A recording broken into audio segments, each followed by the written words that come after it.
I was 18 the night my life split in two, before the fire and after. Our family restaurant, the only thing my father had built with his bare hands, went up in flames just past midnight.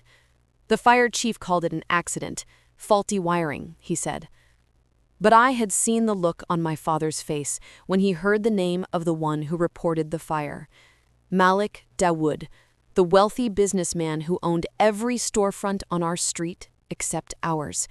The one who had been trying to buy us out for months. The one who threatened, one way or another, that property will be mine. 2 days later, my father died from the shock and stress of losing everything. That was the night I buried my fear and started planning. I left town, attended college, and rebuilt myself in silence. Everyone thought I had moved on. I hadn't. I was sharpening myself for the day I'd return.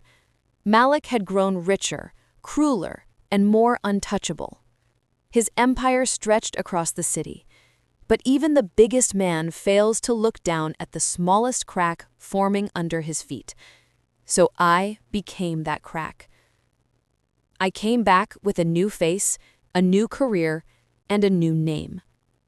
I became a real estate consultant, the kind Malik trusted, the kind he hired to expand his empire, the kind allowed inside his offices, near his documents, within reach of his weaknesses. He didn't recognize me. Why would he? People like him never remember the ones they hurt. Within months, I found it, the leverage I needed. Malik's empire was rotting from inside. Illegal loans, forged permits, bribes, fire code violations, and at the center of it all, the restaurant land he stole from us, the land where he'd built his flagship tower. I didn't go to the police. I went to his enemies. Rival developers, government watchdogs, federal auditors. I fed each one a different piece of the puzzle, and then I lit the match. The day they raided his offices was the day I walked into the very tower built on the ashes of my father's dreams. Malik saw me as they escorted him out in cuffs, his face drained of color. For the first time in his life, he felt fear.